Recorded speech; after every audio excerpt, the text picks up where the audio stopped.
오곡백과가 무르익는 풍성한 계절. 더욱이 한가위를 몇 주 앞둔 어느 날, 바로 여기 남들보다 일찌감치 고향집을 찾는 한 남자가 있었으니 일 없으시니까 그는 바로 성공해서 돌아오겠다며 큰소리 떵떵 치고 고향을 떠났던 백수 씨가 아닌가. 이발하셨네요. 네, 깔끔한데요. 그러나 옷도 언 초록색으로 3년이라는 사셨어요. 시간이 흘러 33이 된 지금까지도 취직은커녕 장가도 못 갔으니 이거 참 얼굴도 못 들 형편인데, 그리하여 모처럼 큰맘 먹고 찾은 고향집. 이제껏 각종 사건과 사고로 얼룩지기 일쑤였던 소씨의 명절. 과연 추석을 앞둔 소씨에겐 또 어떤 일들이 기다리고 있을까요? 달려갈 텐데.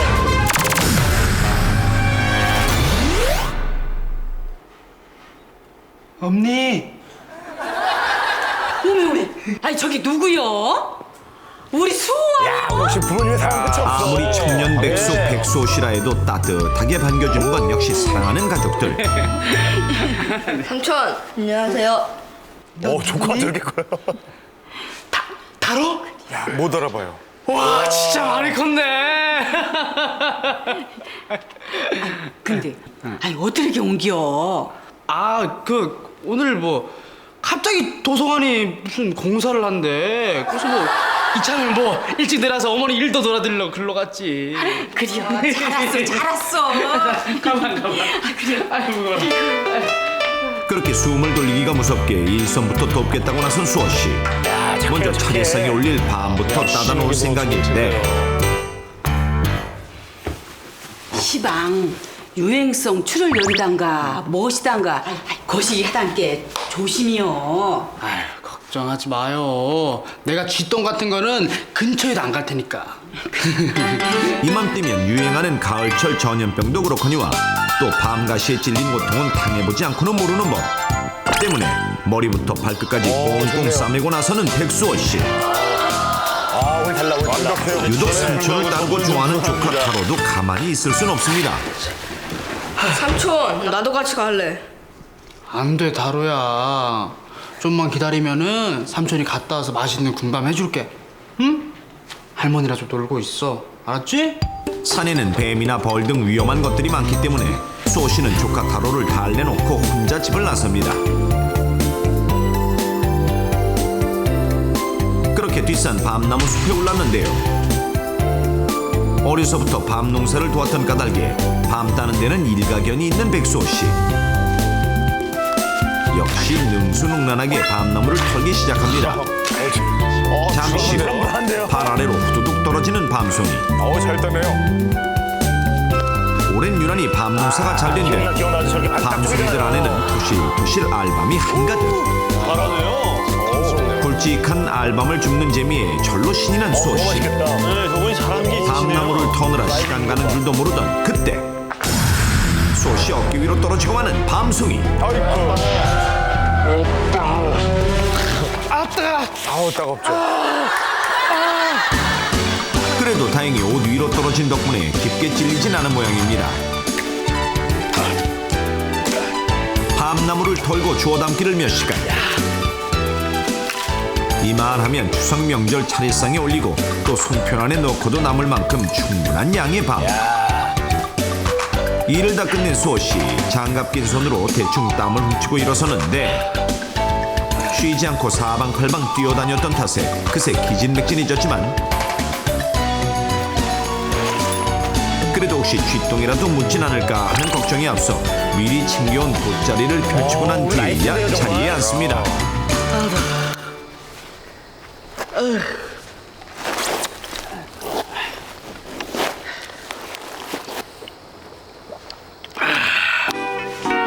다른 날 같으면 한참 낮잠을 잤을 시간.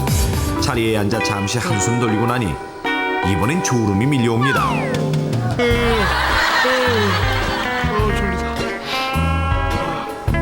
오랜만에 땀에 흠뻑 젖을 정도로 열심히 일한 뒤라 무거워진 눈꺼풀을 이기지 못하고 잠깐 눈을 붙이기로 합니다. 쥐의 배설물을 피해 안전하게 돗자리까지 깔고 누웠던 까닭에 별 걱정 없이 잠이 들었는데, 그런데 일주일 후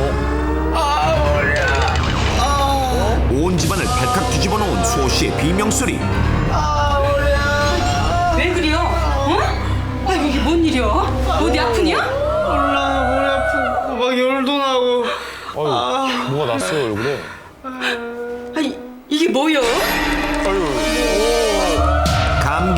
뻔 알고 감기약까지 먹고 잤는데 이젠 붉은 반점까지 도달한 것.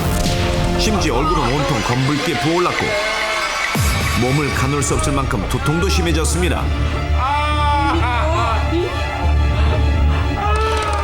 감기 몸살같이 찾아온 고열과 두통, 급기야 온몸에는 붉은 반점까지. 이대로는 안 되겠다 싶어 불이 나게 병원을 찾았는데요. 유행성 출혈열입니다. 어휴. 유행성 출혈열입니다. 아니 그렇게 조심 많이 했는데. 그러게요. 아니 설마 제가 최근에 산이나 들에서 야외 활동을 하지 않았나요? 아니 그렇긴 한데 전 그때 긴팔도 입고 있었고 돗자리에 앉은 데다 그리고 쥐의 배설물이 몸에 묻을 일은 안 했거든요. 대체 왜 그런 거죠? 혹시 그때 맞나요? 명절을 앞두고 고향집에 내려간 수호씨.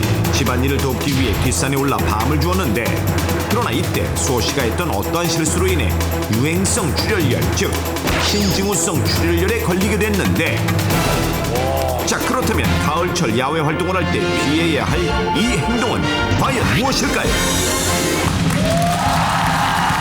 모처럼 집안일을 돕기 위해 밤을 따러 갔던 수호씨. 야, 저렇게 만발의 준비를 하고 가셨는데. 피로가 밀려와 잠시 쉰다는 것이 그만. 풀밭에 누워 잠이 들었고 결국 그로 인해 유행성 출혈열에 걸린 것. 귤쥐의 배설물을 피해 돗자리까지 깔고 누웠지만 유행성 출혈열의 바이러스는 코와 입을 통해 들어온다는 사실을 미처 몰랐던 것이 문제.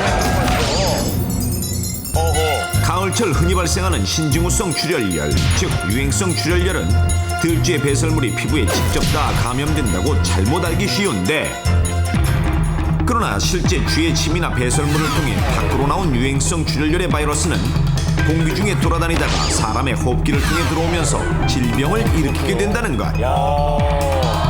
더군다나 이러한 바이러스는 먼지에 들러붙어 이동하는데, 따라서 공기보다 무겁기 때문에 바닥에 가까울수록 그 농도가 짙어지는 것. 사람이 풀밭에 누울 경우 코와 바닥과의 간격은 겨우 20-30cm 내외로 그만큼 호흡을 통해 바이러스를 들이마실 확률이 높아지게 되고, 때문에 가을철 야외 활동을 할 때 풀밭에 눕는 행동은 유행성 출혈열을 일으킬 가능성이 매우 높습니다. 그렇다면 성묘나 등산 등 사람들의 바깥 활동이 많아지는 계절, 유행성 출혈열 외에 또 가을철 특히 주의해야 할 질병들이 있는데, 앞서 살펴본 유행성 출혈열을 비롯해 9월에서 11월 야외 활동을 통해 걸리기 쉽고 수가무씨. 또한 발열과 두통 등 감기와 같은 증상에 동반되는 이른바 가을철 3대 발열성 질환이 바로 그것. 유행성 출혈열 외에 가을철 3대 발열성 질환을 알아보면, 먼저 매해 수천 명의 환자가 발생하는 쯔쯔가무시증은 유행성 출혈열에 감염된 털 진드기가 사람의 피부를 물어 발생하는 질병으로, 쯔쯔가무시증 역시 갑작스럽게 찾아오는 고열과 두통 등 감기 증상을 동반하는데, 그러나 쯔쯔가무시증을 가장 쉽게 판단할 수 있는 특징이 있는데, 그것은 바로 털 진드기에 물린 동그랗고 까만 상처가 피부에 남는다는 것입니다.